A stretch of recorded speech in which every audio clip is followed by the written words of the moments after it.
Ready to have your mind blown? Uh-oh. What if I told you Dr. Seuss never said the ham was green too, only the eggs were? Oh, what? That's called a green pill, is what that is. That's why that's right. I've been green pilled. Yeah, so anyway, thought that was kind of fun. That made me chuckle when I came Everybody's trying to figure out how to get the ham green. Yeah, never said it was green. Never thought it was. Interesting. All right, well, obviously, all of us are heavy-hearted over the conflict going on in Europe. It's a mess. And, of course, we pray for everyone involved that cooler heads will prevail and peace will be achieved. But I thought it might be useful amidst all of the ridiculousness and sadness that we're inundated with is to kind of have a little bit of a fun, silly twist on things. All right, so let's go in a different direction for a little bit. It'd probably be good for all of our mental health. And this was a story that was passed on to me several weeks ago, and I was going to share it, and then there was a follow-up to the story that allowed me to tell both sides. Okay. So this was from our previous town of Madison, Wisconsin. Mm-hmm. Jen Miller is a PhD student. She was on her way to her office in the science hall when she came across a peculiar sight. A tiny toy soldier gazing out the window. Aww. They were everywhere. She started noticing them everywhere. They were hidden in plain sight, crouched upon outlets, standing atop vending machines, hiding in holes in the walls, hanging upside down from bulletin boards. You could see a little tiny one there. And no one knew where they were coming from. Huh. But the people who worked in the building said that the display brought them joy.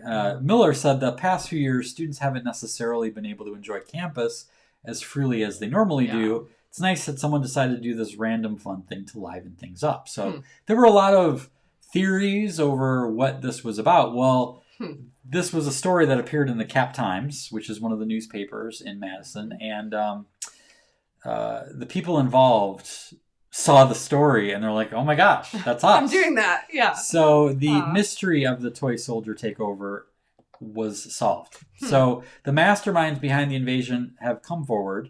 Ellen Weiland, Sarah Kubiak, and Andromeda Swissdorf, three uw-madison seniors, explain the saga began 4 years ago as a prank.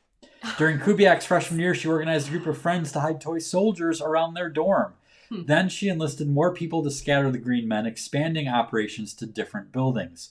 Others took notice, posting pictures of the scenes on Snapchat. We realized it was super fun and people were enjoying it a lot, which was the big kicker, said Kubiak. The idea comes from her childhood.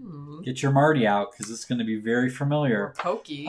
When she'd stash tiny troopers throughout her house. Aww. Her family would also play along, moving the figurines around for Kubiak to find.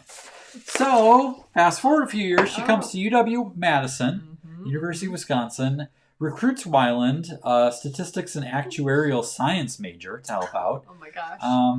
And the pandemic halted their mission in 2020. As it did many of ours. But on the evening of January 31st of this year, they saw an opportunity to bring the tradition back. Aww. They added Swissdorf to the team, who Kubiak met in an online class. And they did it at night because the joy is that no one sees us do it and then they can be found the next day. Now, for the latest round, Kubiak purchased a package of over 100 toy soldiers. Aww. And they put them all throughout the science hall. Three friends spent nearly 2 hours in the building, tucking the troopers away in silly spots like on coat racks and bulletin boards. She hopes that when they graduate, other people will step on and carry the ritual on. She said, the sight brings people joy. I've just had fun hiding the soldiers, but the fact that it could go on and other people enjoy it too, that's what would make me happiest. So now the interesting thing is all of a sudden, tiny dinosaurs have popped up next to them, some appearing to be chomping on the toppled over troopers. And this leaves the campus with yet another mystery. Weiland, Kubiak, and Swissdorf said they had nothing to do with the dinosaurs? We have no idea. We just put out the soldiers. It's contagious, you guys. Adultitis fighting is contagious. And this story is proof. How cool. I'm so proud of Madison. That's amazing. And part of me was like, did they hear about our Marty story? Well, obviously, the concept is repeatable. Like I said, that the girl, she was a kid. She did it with her family. That's and so they brought cool. it back. So again, it's Awesome. we talk about this a lot, but it can't be overstated. Is that those small things, small, silly, sometimes completely nonsensical things that we do. Maybe it's even just to make ourselves laugh or to entertain ourselves.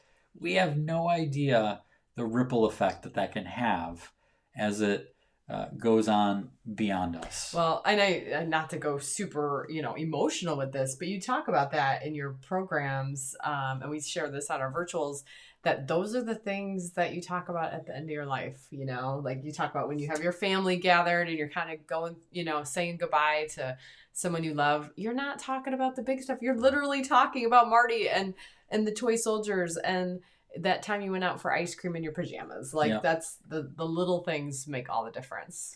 So, Adultitis Fighter, if you are watching, consider yourself challenged to do something silly, a little nonsensical, even if it is to make yourself laugh over the next 24 hours, maybe this weekend. And you never know where it might lead.